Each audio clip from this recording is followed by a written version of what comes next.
The mansion was silent when she walked in. Crystal chandeliers glowed overhead. Servers froze mid-step.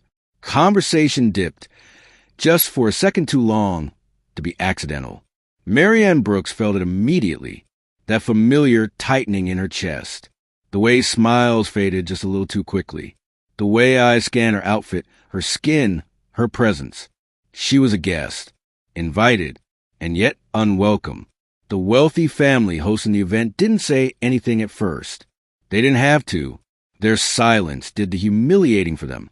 But what they didn't know, what none of them could have imagined, was that Marianne wasn't alone.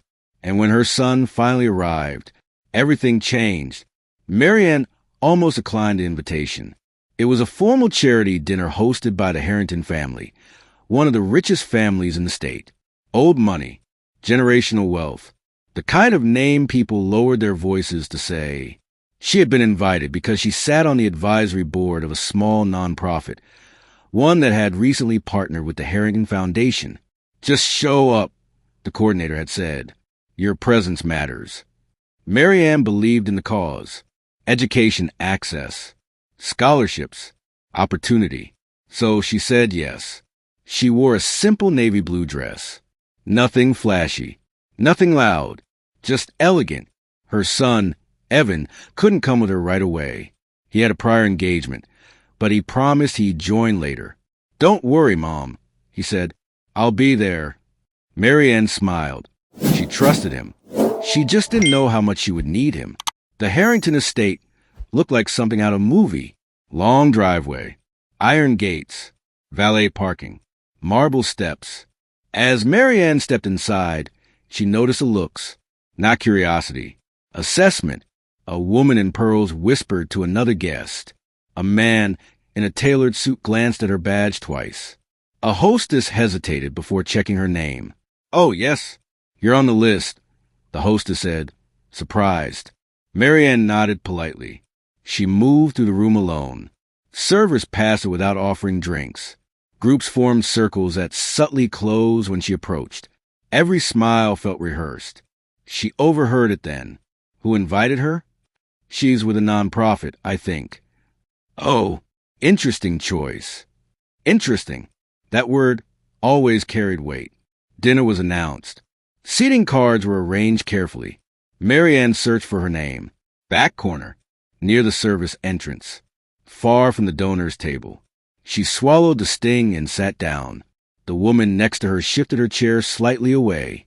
The man across from her avoided eye contact. When Marianne reached for a bread roll, a server leaned over.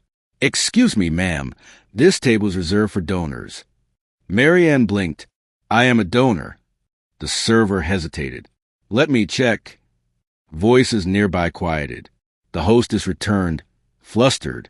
Oh, yes, my mistake, she said without apology. Laughter rippled softly at another table. Marianne's cheeks burned. Then came the speech. Elaine Harrington, the matriarch, took the stage. She spoke about legacy, about standards, about the importance of preserving culture. Her eyes flicked briefly toward Marianne. Not everyone here represents where we come from, Elaine said lightly, smiling. But charity is about inclusion, isn't it? Some guests laughed.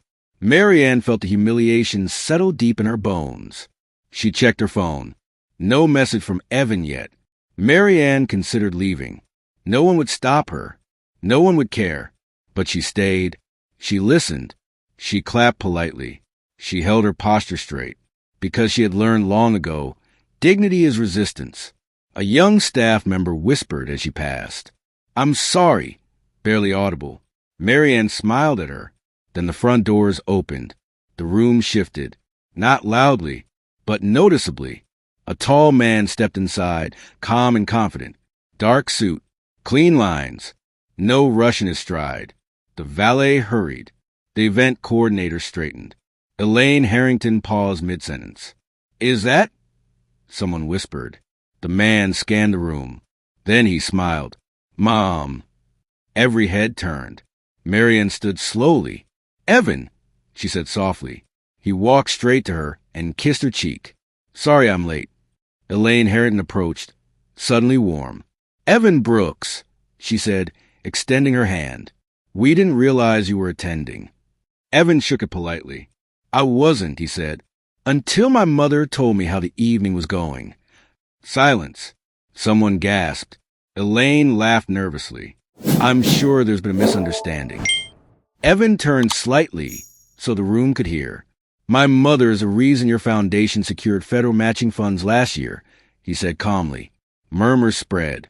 "She's the one who designed the outreach strategy you're all praising." Elaine's smile tightened. "And," Evan continued, "I'm the managing partner at Brooks and Hale Capital." The name landed like thunder. Several donors stiffened. "That's impossible," someone whispered. "They control half the endowment funds." Evan looked around. "We were considering a significant contribution," he said. "We're—" The room froze. Elaine tried to recover. "Evan, please. This is not how we treat our guests." Evan nodded. "You're right. It's worse." He turned to his mother. "I'm proud of you," he said, "for staying." Then he addressed the room. "My mother taught me that respect doesn't require wealth, and wealth doesn't excuse cruelty." He took her arm. "We're leaving." No one stopped them. No one spoke. The next morning, the Harrington Foundation lost 3 major sponsors. Within a week, Elaine Harrington stepped down from the board. Marianne never asked for revenge. She didn't raise her voice. She didn't defend herself. She simply existed with grace. And when the truth arrived, the humiliation changed sides. Never assume someone's value by how quietly they enter a room. And never mistake dignity for weakness. Because sometimes the most powerful person hasn't arrived yet. If you were Marianne, would you have stayed or walked out? Let me know in the comments. And if you want another story where arrogance meets consequences, watch the next video on your screen.